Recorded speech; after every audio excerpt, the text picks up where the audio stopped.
Welcome back. It seems like it's both a great and very confusing time to be a fan of the San Jose Earthquakes. It seems like every other post from the Quakes causes completely conflicting emotions. 1 minute we're up, 1 minute we're down. Some of these transfers are crazy.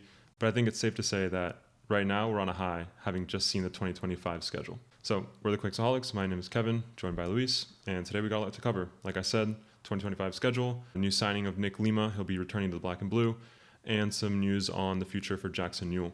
So, Luis, before we get into it, do you have anything you wanted to talk about? No, but I think, like you said, I mean, it is an exciting time, if nothing else. I think there's a lot to look forward to for the next season. Let's go into the schedule first. Obviously, the biggest headline is that we will be hosting Inter Miami May 14th. So, presumably, if all things go well, I guess it depends how you see it. The way I see it is if all things go well, we will get to see Messi play at PayPal Park, but it is a bit intimidating, I won't lie. Yeah, that's kind of how I feel as well. Like, I have always, obviously, who doesn't want to see Messi, but I don't know. I think that there's also like a low chance that Inter Miami don't even play Messi, and then we just still get run over anyway.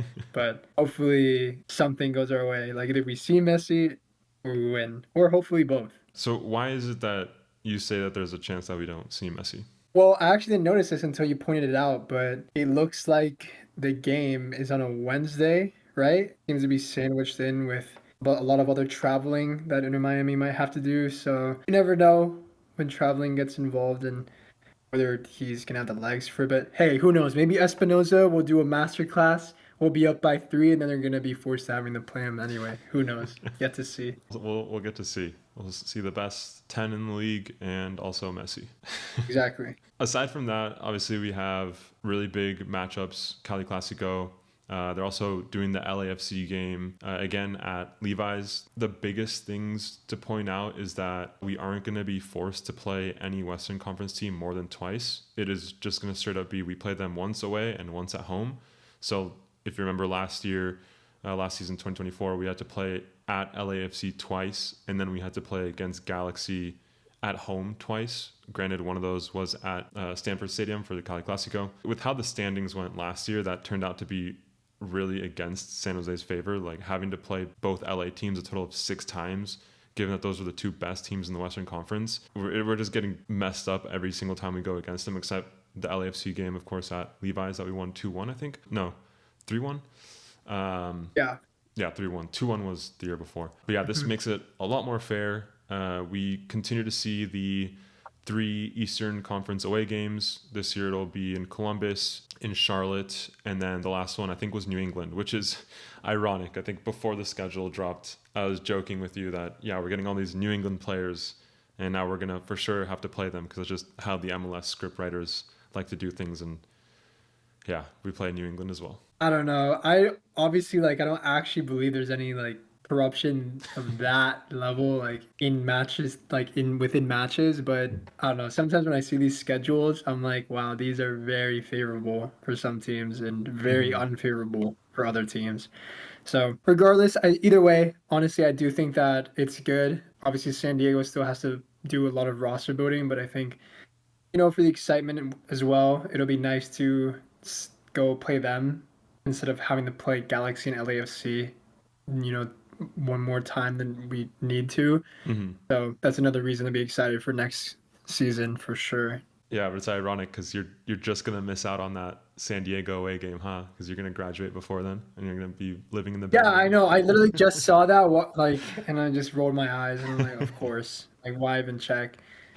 Yeah, Yeah, but anyway, at least I have a reason to come back, and yeah. hopefully we'll take some points back home with us. Based on how the roster is looking, it is looking favorable for San Yeah, Jose. for anyone that doesn't live in San Diego, let me tell you, it is everywhere. I see Chucky Lozano probably 5 times a day, whether I want to or not. Like he's everywhere.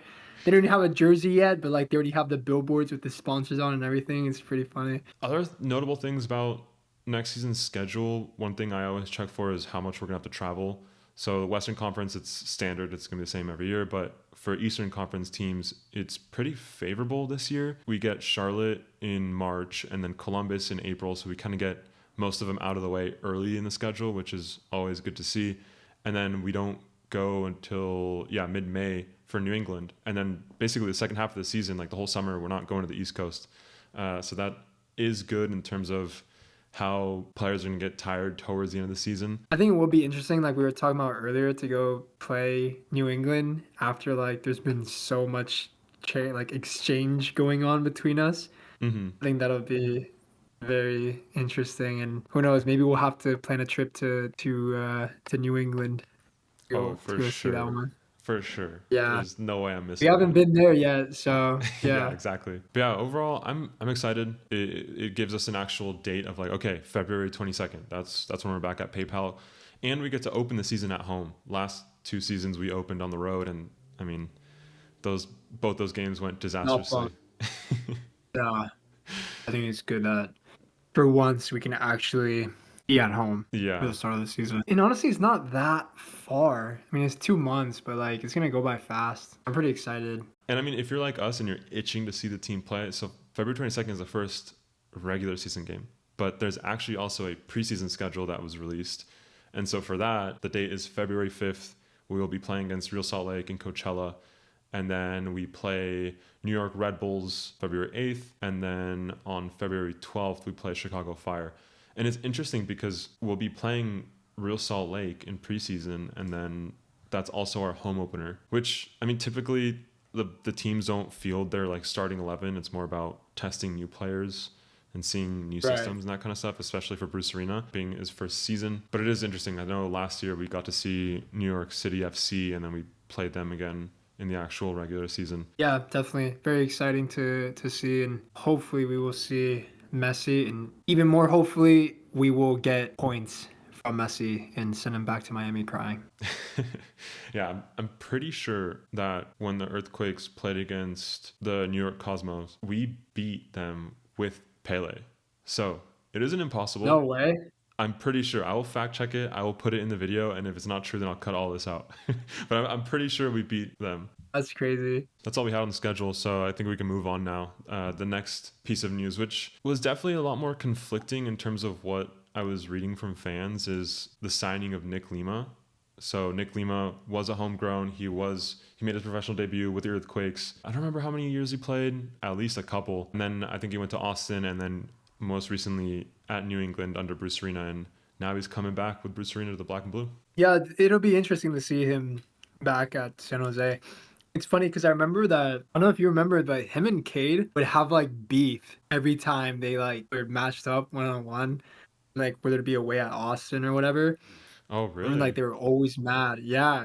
I remember one time where like Nick Lima just like shoved Cade and they like got into an altercation. So it's just funny how like that happens, like sometimes you leave the Mm-hmm. team and like there's, some not bad blood per se, but like, there's some confrontation, Mm-hmm. and then for them to come back later is just funny.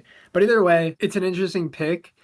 Again, following the theme of New England players coming in makes sense. Obviously, I think, considering the transfers we've made so far, it does make a lot of sense, I guess. Maybe we should have seen it coming because it's like, okay, we've done all these New England players and Nick Lima. Every Quakes fan that's been around for a few years knows Nick Lima, has seen Nick Lima play. So yeah, it'll be interesting. What do you think though, as a player, like all the memories and the feelings you may have for him, like just as a player, what are your thoughts on him? There's always a soft spot for anyone that comes up through the academy, and obviously anyone that plays a considerable number of matches for the Quakes. So I don't want to overlook that. But Right. it's also hard to forget that era of the San Jose Earthquakes. And there were a lot of highs that were short lived and a lot of lows that were very prolonged. That being said, if my memory serves me right, then there were also seasons where Nick Lima was that bright spark for San Jose, where he Right. would be one of the better players. I feel like when Nick Lima left, I remember being concerned and kind of not understanding why we would let him go. Because I remember it was not for much money. Yeah, I remember that too. But the thing is that part of the reason was just that team, that era of the Quakes was just really dark. And so it was kind of easy to seem I see. like you were a bright spot. Don't get me wrong. We definitely had a lot of fullback problems in those years leading up to Nick Lima, and Nick Lima was a solid fullback for the Earthquakes. But I'm also thinking about, is this a piece that makes sense for where we're at right now, where we're in an offseason where we need to heavily reconstruct this roster? And not that Nick Lima is a bad player by any means, but when you compare Nick Lima to who is currently in the right back position, which is Carlos Acapo, I don't think it's an upgrade. And that's where I'm coming from and scratching my head. It's not so much about Nick Lima, is he good or bad, because I think he's a good player, but overall, does it upgrade our roster? I will say, however, I do think that he's like a Paul Marie in the sense that he can play a lot of various positions. At least that was the player I remember him being when he left. I remember that he would sometimes play at left back. If we are making a direct comparison between, his favorite position, or at least the position he's played the most in recently, which is right back, and Carlos Acapo, I would agree with you, and I think you'd be hard pressed to disagree. I mean, just looking at the stats here, honestly, I was pretty surprised at how good Carlos Acapo's per 90 stats are. Mm-hmm. To be in the top 90th percentiles for various defensive statistics is pretty surprising. Not surprising per se, but impressive, I guess. Mm-hmm. And yeah, does kind of overshoot what I would have guessed. But with that being said, I mean, Carlos Acapo, when he's fit, a good right back. And I would say one of those positions that you kind of know isn't really a concern when he can play and when he is available. If you're going to play Nick Lima in a left back position, like out of position, then at that point, is he better than who we already have at left back? Right. But I think he's also a different kind of player than Victor Costa. And I also associate Nick Lima with more physicality than I would Paul Marie. I mean, Nick Lima is right-footed, right? Mm-hmm. So that also, doesn't favor a left back. And again, like you said, it is important to note that sometimes it can be easy to look at Lima through like blue tinted glasses, I suppose, because he was a brighter spot and a dark time for Quakes and was giving us something positive in a time where there wasn't much positivity to go around. So yeah, I guess like as a depth piece and for games where a couple might not be able to play, it's good. I guess it's fine, I think is what it is. What do you know about the salaries? Have you looked into that? Briefly, a couple based on the last MLS PA reports is on just shy of 600,000 a year, and Nick Lima with the New England Revolution was on 375. So he's a little bit cheaper if you want to look at it that way. He was a free agent, so it didn't cost us anymore. And I just keep coming back to, and this isn't me hating on Nick Lima. Like it probably sounds like that, but I do really like Nick Lima. But no, I mean it's like what's important is like what we need, right? Like yeah, if, he can be a decent fullback, but not be what we need. So yeah, and that makes sense. Kind of like the thing that the thing that I'm clinging on to of what you said is he's a good depth piece, but that's why, like, how many depth pieces are we going to sign this offseason? We were the worst team in the league. And I'm not saying that that's because our team is the worst.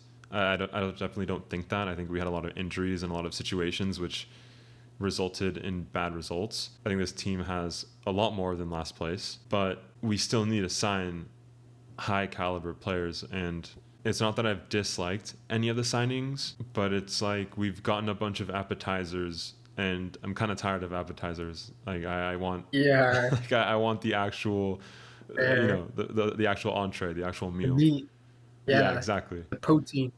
Exactly. Yeah, I mean it's still pretty early into the window, Mm-hmm. so I guess there's still a lot of time. But yeah, no, that's why like I feel like the best way to summarize it for me is it's fine. Like it's good. It's fine. It's good depth piece. He's a familiar face. Is a signing that the fans will like for that, being an academy player, having a lot of history in black and blue. I think the fans will like that. I guess we'll just have to wait and see, what Bruce Arena's plans are with him, where he'll play, left back, right back. Like I said, it's fine. Mm-hmm. Definitely Goonies DNA, like you were mentioning. So yeah, we'll have to wait and see. And of course, best of luck to Nick Lima. And I think he'll definitely understand what it means to play here, and he'll give the best that he can. Moving on to more news, sort of roster related, but we kind of did get a hint to this. Jackson Yueill is officially moving on from the San Jose Earthquakes when they posted the roster updates. When was that? 1 or 2 weeks ago. He was out of contract. It was just kind of a matter of time to figure out, okay, where is he going? What's his next move? And we got that. He's going to New England, which is the irony of all this, that we're getting their coach, their players, and then they're getting Jackson Yueill from us. So probably most people know this, but Jackson Yueill and Nick Lima, it wasn't a trade. It wasn't one player for another. Both of them were free agents. And so it's just a coincidence that they both negotiated with each other's teams. It shows that there's been a lot of trade between us two. Obviously, we both struggled last season, and I think with Bruce Arena, obviously there's going to be a connection there. And obviously us gaining Mark Anthony K, which is pretty much an 8 or a 6, kind of like Yueill. It makes sense.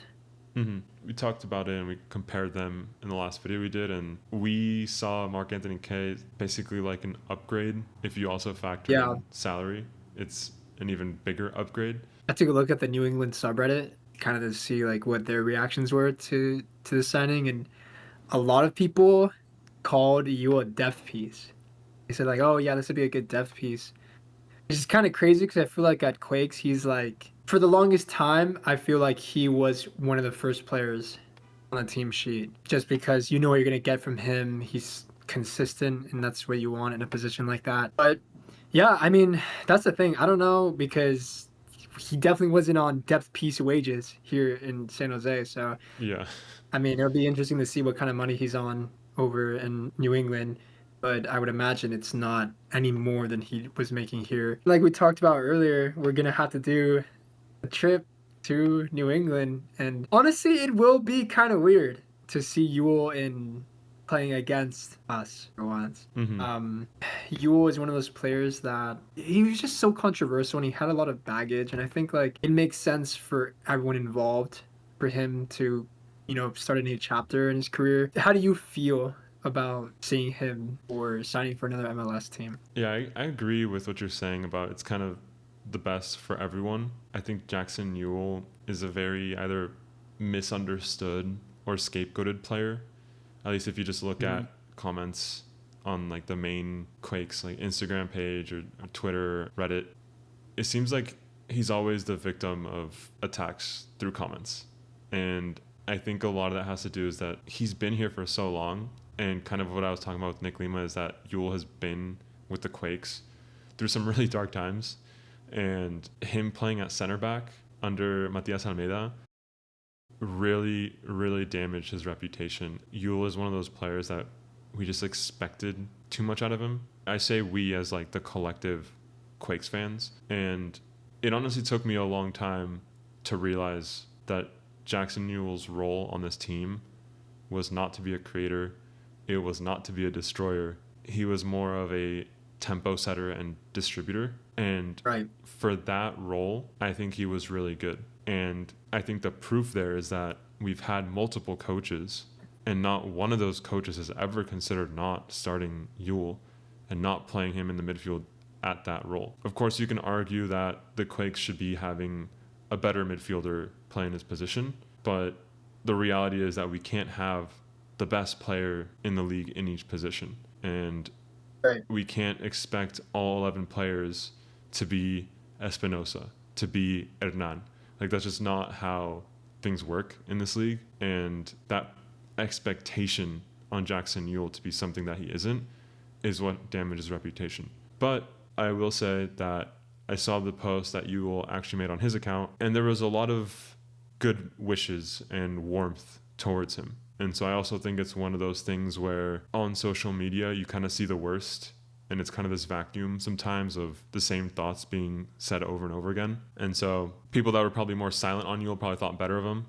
And I mean, we see this at, the meet and greet events. Like, people are always excited to talk to Yueill. They were always excited to get his autograph after a game, or if he gave away his jersey. Like, he was a good captain and he was a good player and he was a good part of this club. I mean, I do think that he really cared about the Quakes, and I just think that it's unfortunate that he was here during some of the worst times for the club. Yeah, no, I agree. I was just thinking that too. Like, I feel like he actually did really care. Mm-hmm.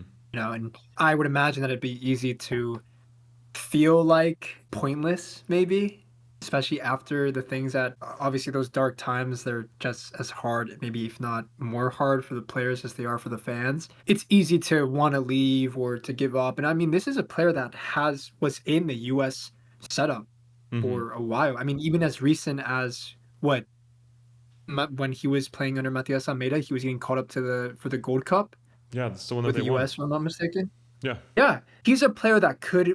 We were talking about him going to Europe maybe one day. This is a solid player, and yeah, he never became anything more than what he was, which was like you said, a good, dependable starting level MLS 8, which is nothing to scoff at. But yeah, it's true. He was at this team during a lot of dark periods. Like you said, he's been the subject of a lot of experimentation with different managers, Mm-hmm. um, asking different things of him. I never felt like he gave up or like he just didn't care or anything like that. As a whole, we have had our concerns defensively in the midfield, but you know, throughout that, we've also had our concerns about like a solid defensive six for a while. Even after Ongoing. obviously yeah, Ongoing. exactly. I was literally about to say, like, even after we, spent the money and got a DP6, we still are not, seeing that defensive solidity from the midfield that we would like. And that's again is not Yueill's game, and it never has been Yueill's game, and it never probably will be Yueill's game. Like you say, yeah, it's a position where like sometimes you don't really know, like what to expect, and sometimes it can seem like it's just slow or it's not exciting, right? In that sense. But I got the same reaction that you did after seeing the post he made on his Instagram, which is he obviously cared about playing here. I also felt like he was actually like a really chill dude too. Like when we met Mm-hmm. him for the meet and greets and stuff. Like, Yeah. yeah. So I'm excited for him because I think that, just a new chapter, something different, and I'm excited to see him as well. Towards wrapping up this conversation with Jackson Yueill, what's your favorite memory? Ooh, that's tough. Actually, I was gonna mention this earlier. You also follows the tradition of scoring on your last game for Mm-hmm. Quakes, like as a tenured player. We Mm-hmm. saw Wando do, we saw Shay do, we saw Yule do it now. I feel like there's probably been some other ones too. It's tough, I will say, and I saw a comment that you made about this on the Instagram, but I think the shush he did at Yeah. Real Salt Lake is unforgettable. Oh yeah. And that's what I mean. Like you wouldn't like Yule seems like a chill dude, nice guy. Like he like seeing him wearing the armband, you're just kind of like hell yeah, seeing that. Yeah. And for those that weren't around or don't remember, RSL was, I don't know what they were saying to Wando, but they were saying things to Wando all game, probably because of, the whole Belgium thing. And then Yueill scores a goal on the side of the field where the RSL supporter group is on, and he's shushing them, and he runs behind the net right up to them, shushing them the whole time, really defending the black and blue, defending the players. Such a good memory. And I mean, he had some bangers too. I mean, I was gonna there say was the one, there DC was the one against DC, exactly. Maybe the goalie should have done not the something. best look for the goalie, but he just saw the shot and it was so much power behind it that he's like, oh, like he was just What can I instinct, just got out of do? the way, maybe. Yeah, exactly. But no, that one of course. And then I mean the one against Austin too. I think two seasons ago, another banger. Hmm. With his left foot too. I am happy to see him. I don't feel any ill will toward him Yeah, definitely. whatsoever. Yeah, so that's all we had on Yueill. Like we said before, best wishes to him. Nick Lima, we'll see how that goes. February 22nd is the first game of the season. That'll be a home opener against RSL, following a short 3-game preseason.